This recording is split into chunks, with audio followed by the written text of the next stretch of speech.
Avant de mourir, notre bon, vieux, fidèle serviteur retrouve ses réflexes de patriarche et termine par une ultime bénédiction, dont d'ailleurs on ne sait jamais très bien si jamais elles sont des bénédictions ou des malédictions, comme Jacob Israël l'avait fait en terminant le livre de la Genèse. La boucle est bouclée, la Torah s'achève, la loi éternelle a été donnée. Ah, pleurez cieux, pleurez étoiles, pleurez le soleil et la lune. Aujourd'hui, Moïse sur le mont Nebo contemple la vie éternelle, la terre promise qui s'étale devant lui, la Jérusalem céleste. Aujourd'hui, Moïse meurt.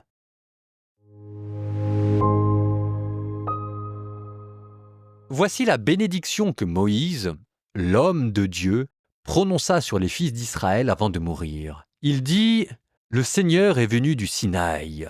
Il s'est levé pour eux du côté de Séhir.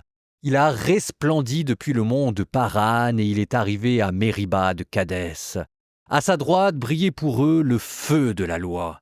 Toi, l'ami des peuples, tous les saints sont dans ta main et ils se sont prosternés à tes pieds. Chacun recueille tes paroles. Moïse nous a prescrit une loi. C'est un héritage pour l'assemblée de Jacob. Et il y eut en Israël un roi quand se réunirent les chefs du peuple et les tribus d'Israël tous ensemble. Que vive Rouben, qu'il ne meure pas. Que vive le petit nombre de ces gens.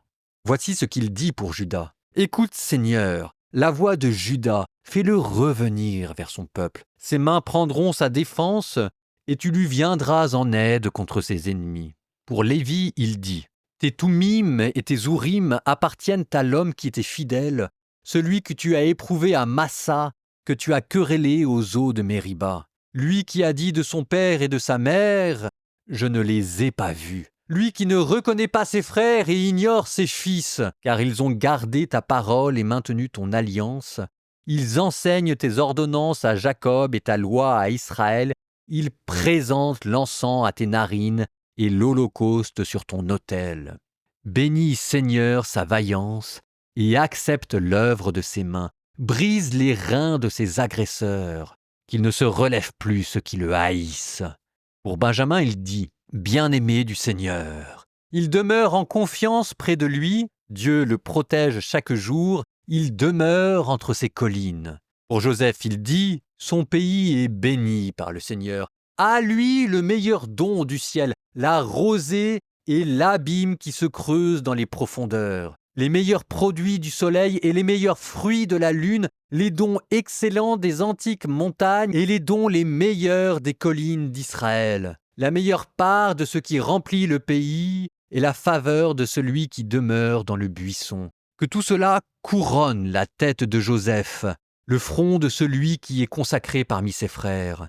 Il est ton taureau premier-né, honneur à lui. Ses cornes sont des cornes de buffle, il en frappe les peuples. Tous ensemble jusqu'au lointain de la terre, tels sont les myriades d'Éphraïm, tels sont les milliers de Manassé. Pour Zabulon, il dit « Réjouis-toi, Zabulon, en tes expéditions, et toi, Issacar, sous tes tentes. » Ils convoquent des peuples sur la montagne, ils y offrent des offrandes justes, ils s'approprient les richesses de la mer et les trésors cachés dans le sable. Pour Gad, il dit « Béni soit celui qui met Gad au large. » Gad s'est installé comme une lionne, déchiquetant épaules et crâne. Puis il a jeté son dévolu sur les prémices, la part réservée aux princes. Il a rejoint les chefs du peuple. Il a accompli la justice du Seigneur et ses jugements en faveur d'Israël. Pour Dan, il dit « Dan est un lionceau qui s'élève de Bashan. » Pour Nephtali, il dit « Nephtali est rassasié de la faveur du Seigneur et comblé de sa bénédiction, qu'il prenne possession de l'ouest et du midi. » Pour Asher, il dit « Asher, qu'il soit béni entre les fils, qu'il soit favorisé parmi ses frères, qu'il baigne son pied dans l'huile, que tes verrous soient de fer et de bronze, que ta force dure autant de jours. Nul n'est semblable à Dieu, Israël. Pour venir à ton aide, il chevauche les cieux et les nuées dans son triomphe. Le Dieu des temps anciens est un refuge. Son bras, depuis toujours, est à l'œuvre ici-bas. Il a chassé l'ennemi devant toi. Il a dit « Extermine ». Israël repose en confiance. La source de Jacob est mise à part dans un pays de froment et de vin nouveau. Le ciel même y répand la rosée. Heureux es-tu, Israël! Qui est semblable à toi, peuple sauvé par le Seigneur, lui le bouclier qui te protège, l'épée qui te mène au triomphe. Tes ennemis s'inclineront devant toi, et toi, tu marcheras sur les hauteurs de leur pays. Moïse monta des steppes de Moab au mont Nebo, au sommet du Pisga qui est en face de Jéricho. Le Seigneur lui fit voir tout le pays, Gad jusqu'à Dan, tout le Nephtali, le pays d'Éphraïm et de Manassé, tout le pays de Juda jusqu'à la Méditerranée, le Néguev, la région du Jourdain, la vallée de Jéricho, ville des palmiers, jusqu'à Soar. Le Seigneur lui dit, « Ce pays que tu vois, j'ai juré à Abraham, à Isaac et à Jacob de le donner à leur descendance. Je te le fais voir, mais tu n'y entreras pas. » Moïse, le serviteur du Seigneur, mourut là, au pays de Moab, selon la parole du Seigneur. On l'enterra dans la vallée qui est en face de Beth-Péor, au pays de Moab, mais aujourd'hui encore, personne ne sait où se trouve son tombeau. Moïse avait 120 ans quand il mourut. Sa vue n'avait pas baissé, sa vitalité n'avait pas diminué. Les fils d'Israël pleurèrent Moïse dans les steppes de Moab pendant 30 jours. C'est alors que s'achevèrent les jours du deuil de Moïse. Josué, fils de Noun, était rempli de l'esprit de sagesse, parce que Moïse lui avait imposé les mains. Les fils d'Israël lui obéirent. Ils firent ce que le Seigneur avait prescrit à Moïse. Il ne s'est plus levé en Israël un prophète comme Moïse, lui que le Seigneur rencontrait face à face. Que de signes et de prodiges le Seigneur l'avait envoyé accomplir en Égypte, devant Pharaon, tous ses serviteurs et tout son pays. Avec quelle main puissante, quel pouvoir redoutable Moïse avait agi aux yeux de tout Israël.